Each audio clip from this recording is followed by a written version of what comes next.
धन बाढ़ल सही रे बल बाढ़ल सही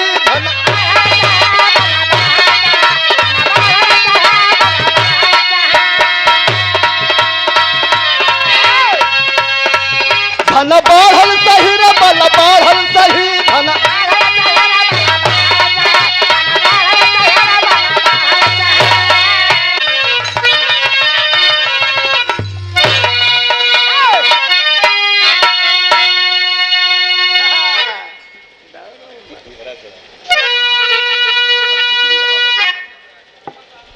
तो आप जैसा प्रभु जग में दानी नहीं,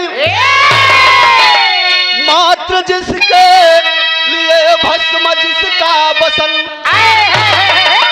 माथ गंगा जटा भाल परी चंद्रमा, छान भानो कगोला रहे नित मगन, उन चरणवत पदों की सदा सेविका, जन्म जन्मांतरों है मातेश्वरी,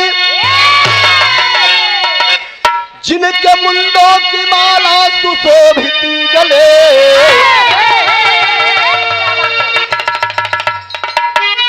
माला माल कर दे नजर दर फिरी।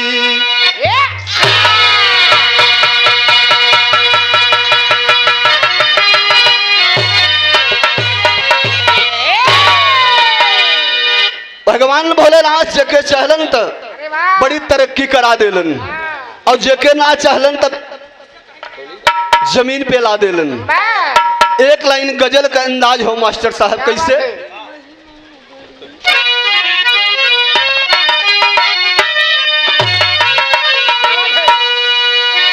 कौनो आशिक अपने माशुका से फरियाद करता है, कैसे भैया? कि मेरा महबूब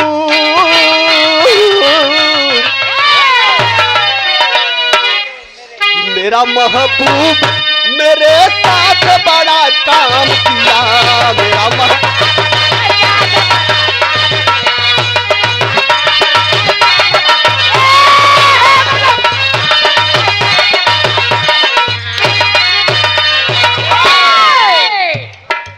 मेरा महबूब मेरे साथ बड़ा काम किया,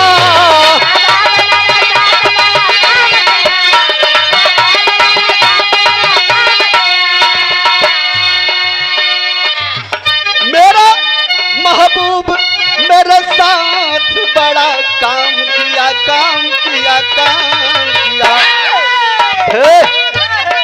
कि प्यार मांगा था, प्यार मांगा था झोली में गम को डाल दिया,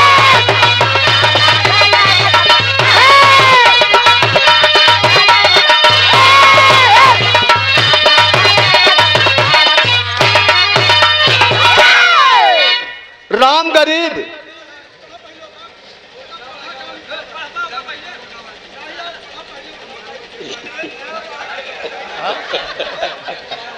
अच्छा भूल हो जाए, हंसी मजाक यही में हो भैया। रमकल्ली तेरे प्यार में दीवाना है, कोई बात नहीं भैया।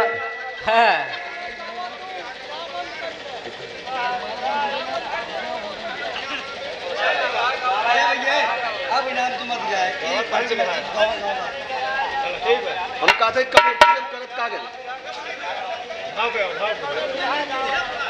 लेकिन भाव पे कहना है कि कैलाशी भोले की महिमा बड़ी निराली है,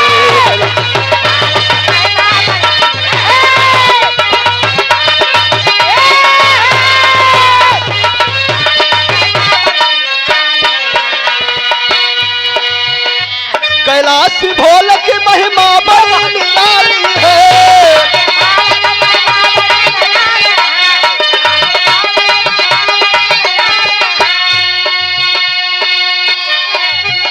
कैलाशी भोले की महिमा बड़ी निराली है, पालते भक्तों को दस गुण प्रतिशत माली है।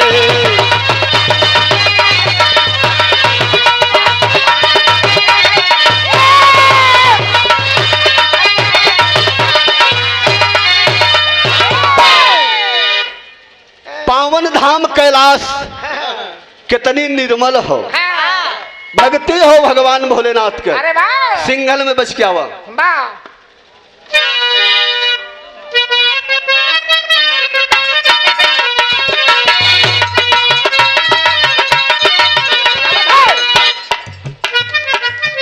बड़ी सुखदाई बाऊ जैन की धरतिया हो, जहाँ हरि नाम गूंज दिनवा और रतिया हो।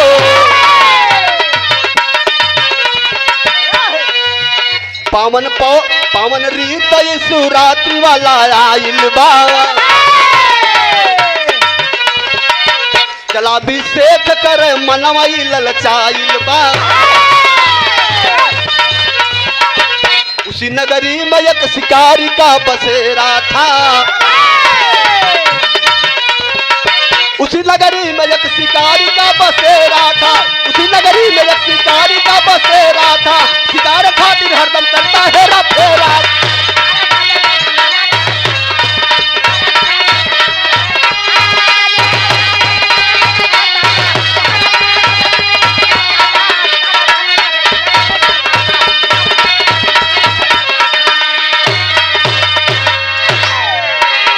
बात पर गौर करेंगे। उज्जैन की धरती बड़ी निर्मल पावन हो, उसी धरती पर एक ध्रुव नाम की शिकारी उसी धरती पर रह करके शिकार करता था। समय का हो, शिवरात्रि का समय हो, और वो शिकारी रोज की तरह सुबह उठता है, अपना क्रियाक्रम करके धनुष और बाण लेकर के जंगल के बीच चला जाता था। शिकार करके रोज की भांति अपने घर पर आ जाता था। एक दिन शिकारी शिकार के खोज में घूमते घूमते काफी समय बीत गया। काफी समय बीता, शिकारी को कोई शिकार हाथ ना लगा। शिकारी परेशान कि आज मेरे परिवार का पालन पोषण कैसे होगा, आज अपने परिवार को क्या खिलाएंगे। इधर परिवार की फिक्र है शिकारी को, लेकिन उधर प्यास से भी व्याकुल है। उसी जंगल में भटकते भटकते जंगल के बीच आया, एक सुंदर तालाब सरोवर दिखाई पड़ा। सरोवर के समीप जाकर के पानी पीता है। प्यास जब उसकी बुझी, सोचा मेरी प्यास तो बुझ गई है, लेकिन मेरे परिवार की प्यास कैसे बुझेगी।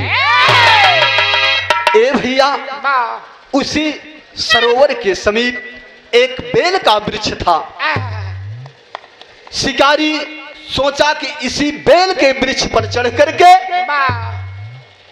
और मैं आराम कर लूंगा, निश्चित ही मेरी तरह कोई शिकार प्यास से व्याकुल इस सरोवर के पास आएगा, तो मैं आसानी से शिकार कर लूंगा।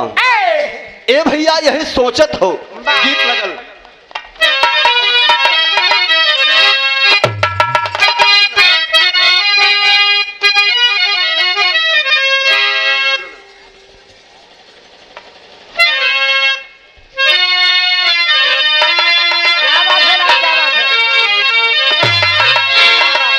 गीतबा अरे सोनो नरतिया डोले,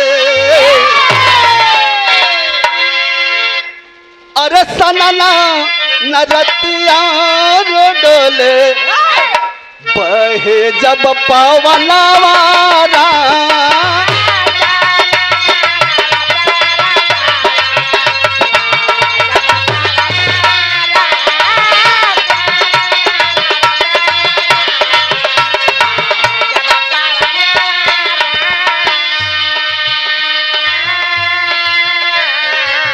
सनना नरतिया डोले,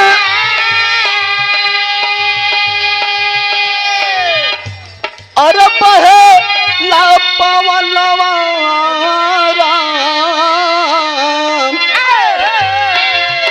कह दा भौजी भैया जी से दई द मर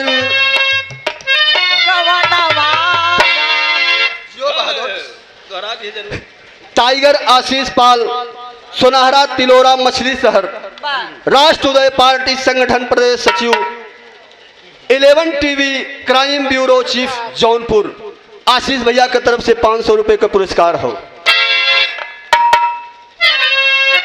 लेकिन उसी जंगल के बीच में एक हिरनी प्यास से व्याकुल दौड़ते दौड़ते सरोवर के पास आई। जो ही सरोवर में मुंह को लगाना चाहा, इधर व्याध ही गदगद हो गया शिकारी कि निश्चित ही कोई शिकार मेरे हाथ लगा। ओ शिकारी के खुशी के ठिकाना ना है। जो ही तीर कमान पर चढ़ा करके मारना चाहा, बेल की पत्तों की गड़गड़ाहट उस हिरनी के कान पर पड़ता है। हिरनी की निगाह सीधा पेड़ के वृक्ष पर पड़ती है। उस शिकारी पर ओ हिरनी हाथ जोड़ के कहती है का?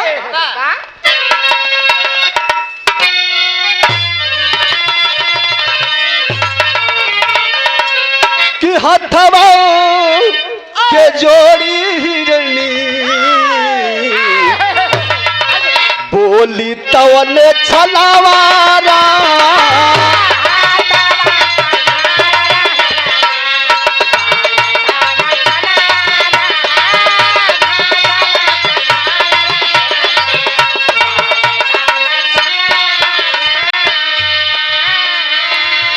कि हथवा के जोड़ हिरनी और बोल तवने छलवारा और जान तू चलई हो व्याधि तनवा पे बनवारा।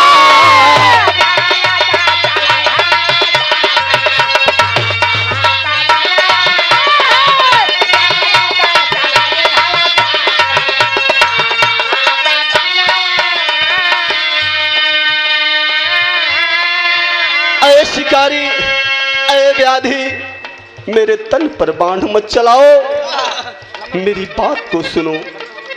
शिकारी अचंभों में पड़ जाता है। हाय मैं क्या सुन रहा हूँ? कहत का बा कि कुटिया में जो हत हुई है हमारो ललाना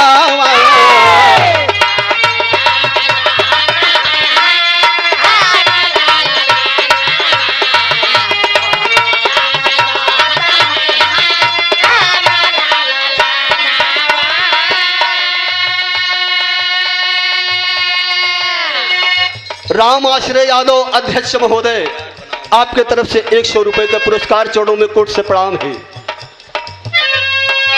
कि कुटिया में जो हता हुई है हमारो लललवा और दूधवा पिला के हाजिर दाई दे बतानावा हो काई दे बतानावा।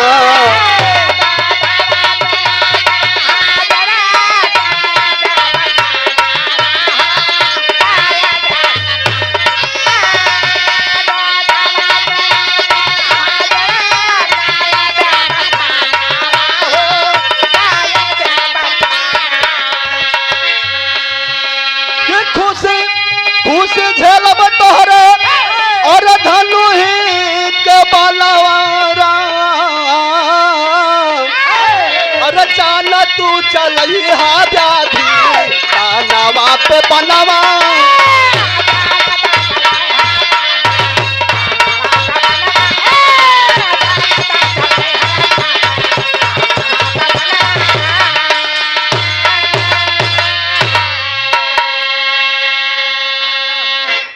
ए भैया ओ हिरनी हाथ जोड़कर शिकारी से कही, ए शिकारी मेरे माद में मेरे छोटे छोटे बच्चे हैं, मैं जा करके घर पे अपने बच्चों को अपने पति से मिल करके अपने बच्चों को स्तनपान करा करके एक काया आपके सामने कर दूंगा। ए बाबू, स्तनपान कराने में और करने में, स्तनपान कराने में जो सुख अनुभूत होती है एक बच्चा ही बता पाएगा, और सुखानुभूत होती है वो एक मर्द बता पाएगा। स्तनपान करना और कराना,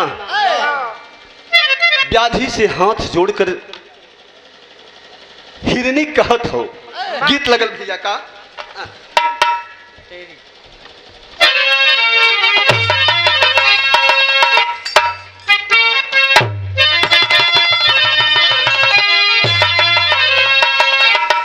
वो शिकारी सोचत हो का कि मारी कि ये कर छोड़ी हो,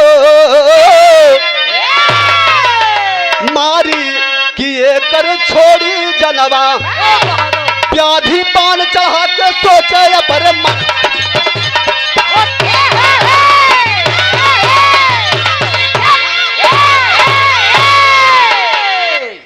व्याधि पान चढ़ा के सोचे अपने मनवा, मारी की एकर छोड़ी जनवा। व्याधि सोच रहा है किसे मार दूं कि छोड़ दूं, अगर छोड़ देता हूं तो मेरे परिवार क्या करेंगे। एक गीत लगल, गजब का अंदाज हो गया।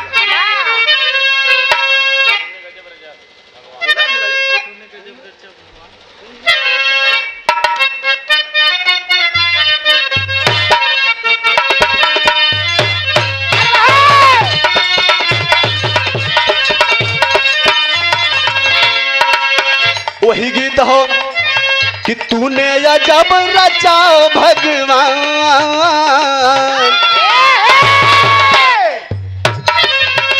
तूने अजब रचा भगवान, खिलौना माटी का तूने अजब रचा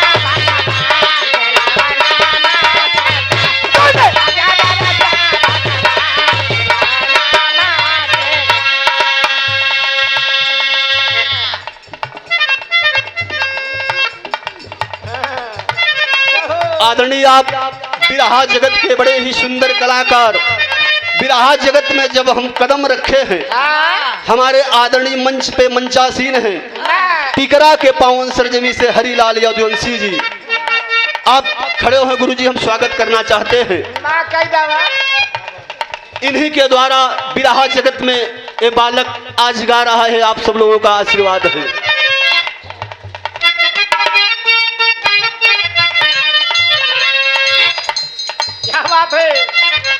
गुरु जी की कृपा बनी रहे, सदैव ही चरणों में कोट से प्रणाम करते हैं। लेकिन व्याधि करत हो क्या कि व्याधि दिल दया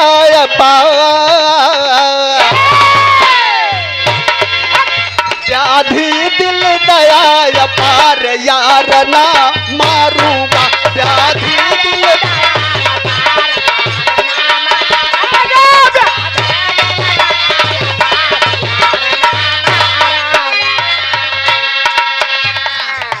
जाहिरनी तू जल्दी आना,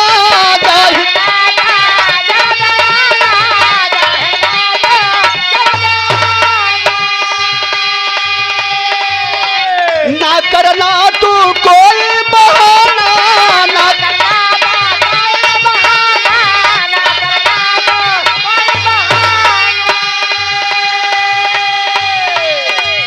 आय लहिरनी निज द्वार, यार ना मारूंगा आय लहिरनी निज द्वार।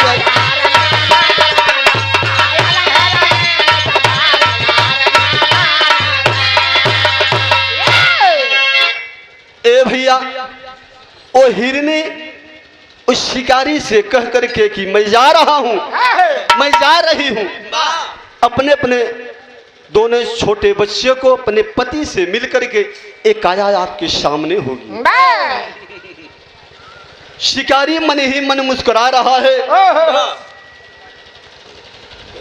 बोला कि जाओ, लेकिन अपने वादे के मुताबिक जरूर आना।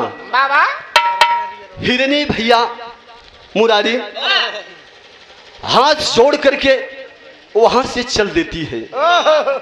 जो ही हिरनी गईल बा तब तक एक घटना और घटे वाली हो। उसी हिरनी का हिरन वो भी भटकता हुआ प्यास से व्याकुल उसी सरोवर के पास आता है। वो शिकारी सोच गया कि हिरनी थी चली गई, लेकिन उससे अच्छा शिकार आया है। हिरन बड़ा प्रसन्न हो कि हिरनी गई तो गई, लेकिन एक हिरन आ गया। कैसे भैया?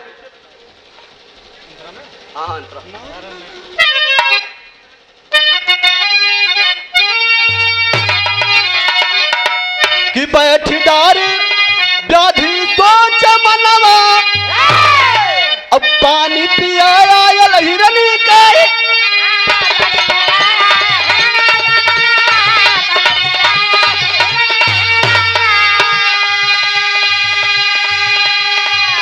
धनु ही पर बाण सवार यार ना मारूंगा, धनु ही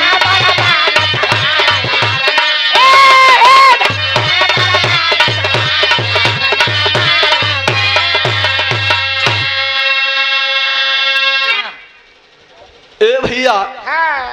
हिरन जो ही पानी पीना चाहा, वही प्रक्रिया हाथ में धनुष लेकर शिकारी दोबारा मारना चाहा हिरन को। पत्तियों की खनखड़ाहट की आवाज उस हिरन के कान पर पड़ी। हिरन हाथ जोड़ करके आंख में आंसू लेकर के, ऐ व्याधि, ऐ शिकारी, एक विनती है। क्या? कि मेरे माद में मेरे दो छोटे बच्चे हैं, मेरी बीबी है, उससे मिल करके ये अपनी काया आपके सामने कर दूंगा। वो व्याधि मन ही मन मुस्कुरा रहा है। जैसे उस हिरनी ने कहा, ठीक उसी प्रकार ये हिरन कह रहा है। क्या बात है? कहा कि अगर हिरनी गई तो गई, अगर हिरन को छोड़ दूंगा तो शायद ही आज शिकार हाथ नहीं लगेगा। सोचत हो मन ही मन की छोड़ दूं या मार दूं। हिरन हाथ जोड़कर खड़ा है। गीत बदल कैसे भैया?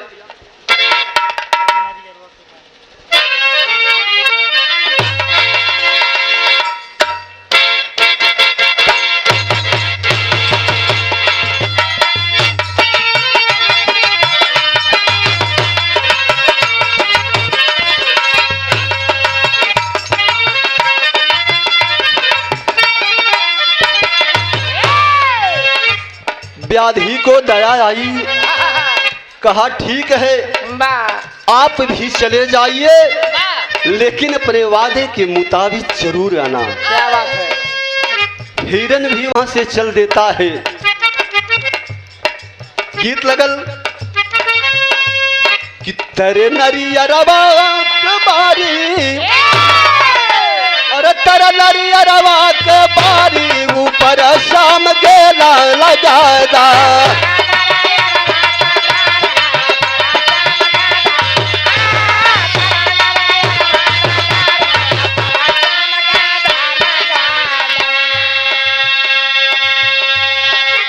इधर हिरनी चली गई थी, हिरन भी चला गया।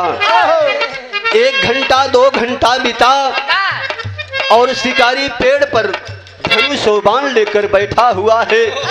क्या पता हिरनी और हिरन आएंगे कि नहीं आएंगे। कि हिरनिया का जो है रवनवा, अरे हिरनिया का जो है रवनवा, अरे पाती तोड़ा फेंक तो न छनवा, हिरनिया के जो है रवनवा।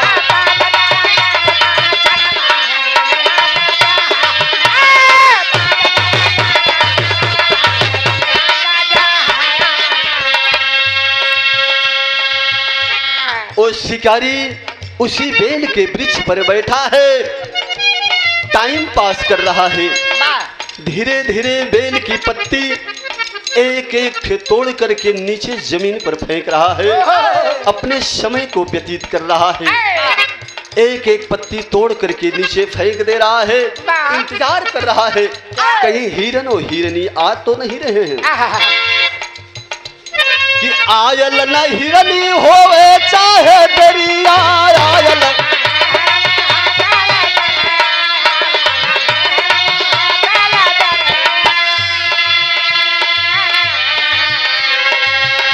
पेड़वा त रहली भोले के मूर्तिया पेड़वा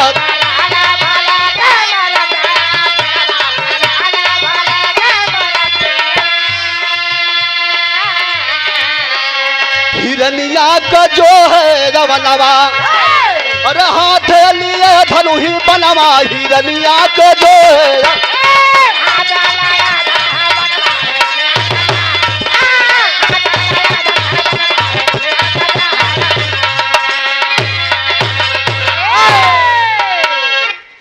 भैया।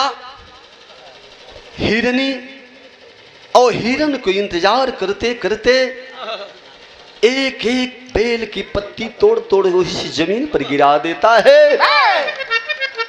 अनगिनत पत्ती नीचे गिरा देलस उसी हिरन और हिरनी के इंतजार में। अच्छा हिरन अपने माद में गईल बा, अपने बच्चों से मिल रही है, तब तक हिरन भी पहुंच जाता है। हिरनी हिरन से एक बात कहती है विदेशिया की लाइन में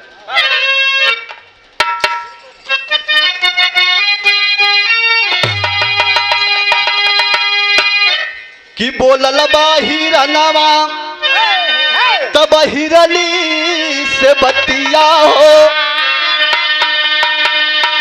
अरे तोहरे सहरे सैया हमरो सुगनवा वादा कैली हम इकट्ठे बहलिया से अरे मिली जुली के तनवा करब अब समनवा बतिया सुनत हिरना आंसुले नयनवा में धन्य धन्य धन्य हो हमारी गुजरिया कहवारे। हिरनी एक व्याधि से तुम एक शिकारी से वादा करके आई हो। ये धरती पुरुष प्रधान देश है, पति के रहते पत्नी की हत्या कैसे होगा। हिरनी एक काया उस व्याधि के समीप पहले मेरा जाएगा, क्योंकि उसी शिकारी से मैं वादा करके आया हूं। हिरनी कहलस की आपसे पहले उस शिकारी से मैं वादा करके आई हूं, पहले मेरा प्राण इसके बाद आपका। ए भैया आपस में दोनों बात करत हो कि हम पहले जाएंगे। हिरनी कही ना, हमने वादा अगर पहलिया से पहले किया है तो ए तन उस शिकारी को पहले देंगे। भैर का भैया पापट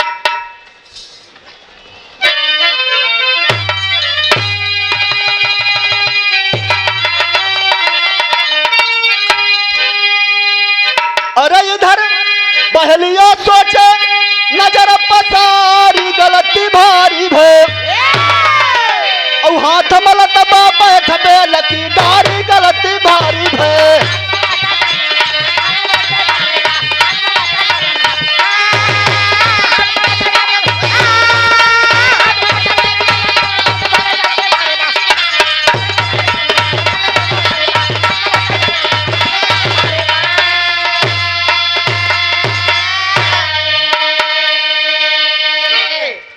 हर बहेलिया हाथ को अपने मसल रहा है कि क्या बताएं।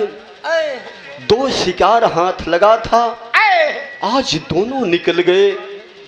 आज मेरे घर पे मेरे बच्चे मेरे पत्नी भूखे रहेंगे, कैसे क्या करेंगे। तब तक होता बा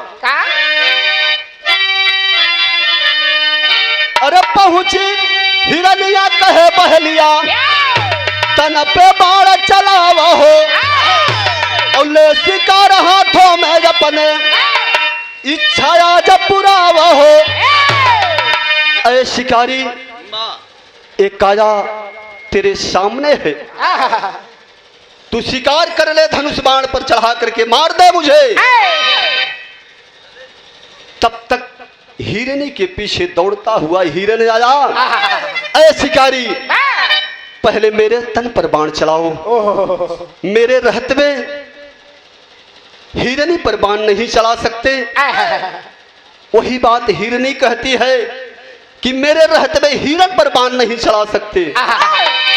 दोनों लोग सोच रहे हैं भैल का।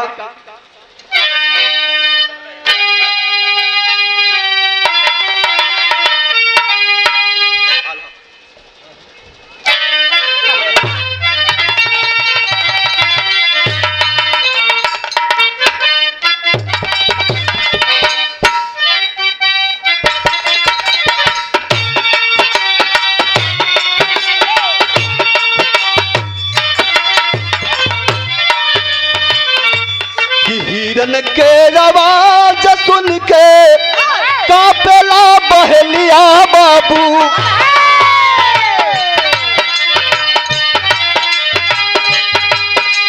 वादा के निभावे दूल्हा प्राणी गइल।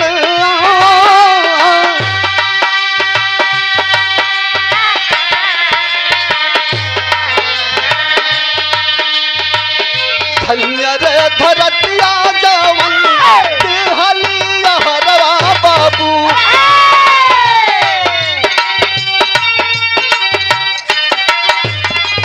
सत पर पशु दिहल तनवा हो न पा।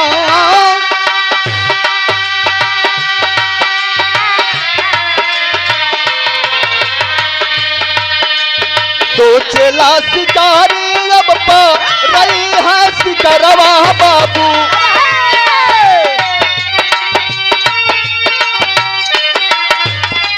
बनवा चलावल चाहे देखाऊ सवार।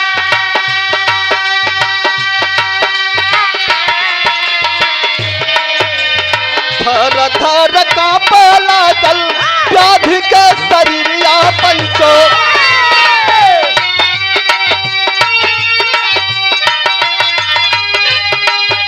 धनुष और बाल छूट जमीन पे गिरेगा।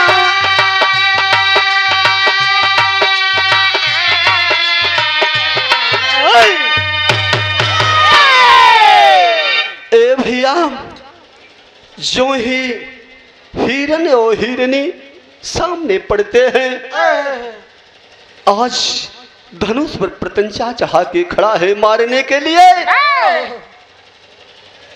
हिरनी कहा पहले मेरे ऊपर बाण चलाओ।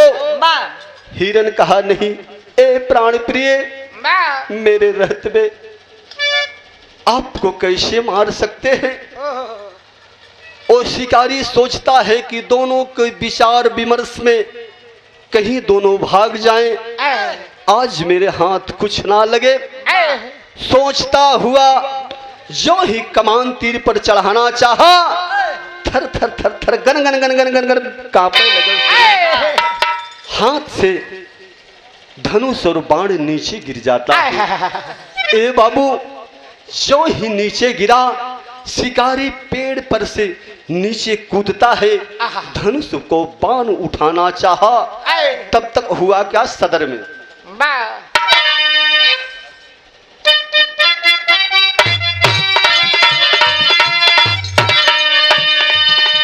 जबकि उठावल चाहे धनु और बनावा।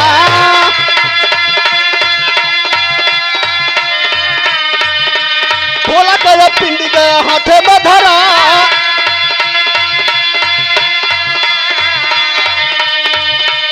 हाथ में धरा ये जब के भोले की मूर्तिया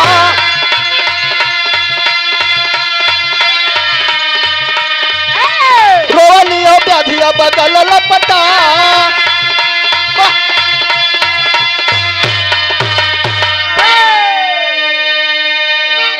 ए बाबू जो ही नीचे कूदता है धनुष और बाण लेना चाहा तब तक उसी बेल के वृक्ष के नीचे भगवान भोलेनाथ की मूर्ति रहती है। जो ही धनुष को पकड़ना चाहा भगवान भोले की शिवलिंग हाथ में पकड़ ले धरा गई। आज उसी मूर्ति को लेकर के वो शिकारी रोवे लगल कि प्रभु आज ये पापी के कैसे दर्शन दे देला। जब से पैदा भैली वन में तमाम तरह के जीव जंतु मार मार के अपने परिवार के पेट पालन कैली। आज प्रभु साक्षात हमको आप दर्शन दे दिए। उसी पत्थर के पिंडी से लिपट करके व्याधि रो रहा है। कैसे?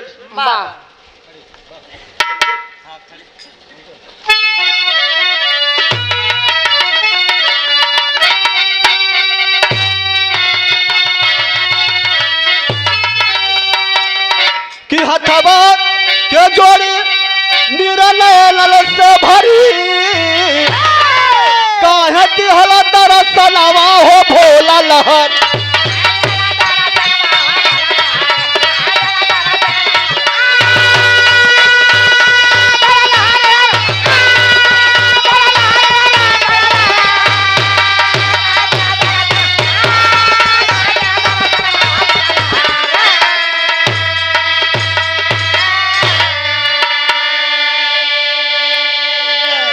अपने आप पे बहुत पछतावा हो रहा है कि जीव जंत मारत हमारी बीतल कुल उमरिया अब काहे हम पपिया के फेरल नजरिया।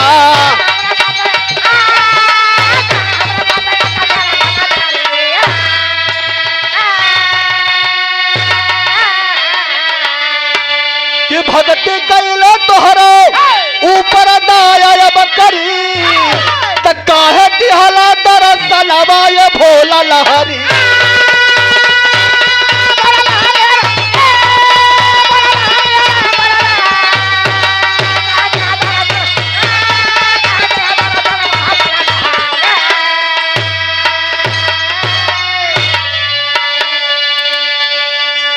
साक्षात तो ही भगवान भोलेनाथ प्रकट हो जाते हैं।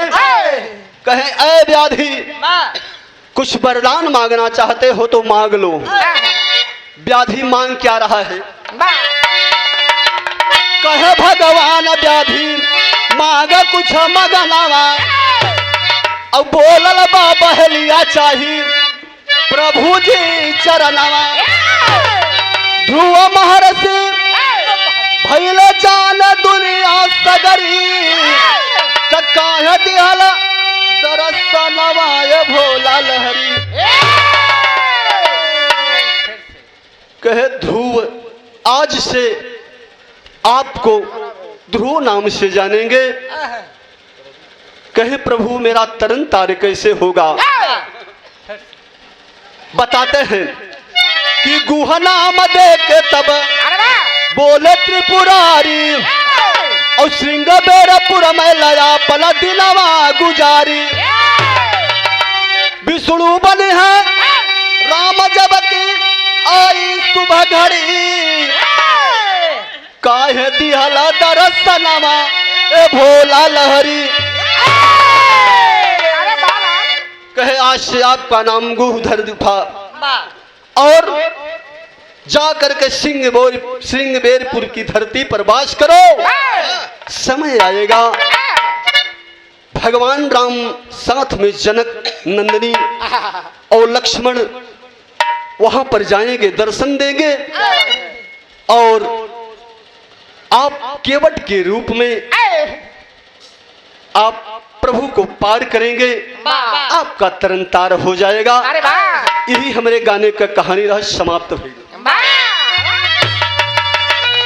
अमर हुए गुरुपत्तू मंगल, अमर हुए गुरुपत्तू जय मंगल, नायक स्वर्ग सीधा।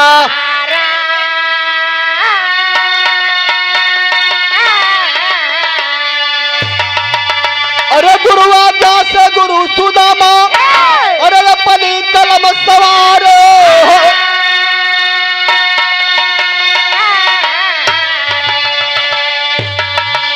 कि मारी की एक छोड़ी जनवा, गाँव लाल बहादुर गुरु के धई चरणवा, मारी की एक छोड़ी जनवा।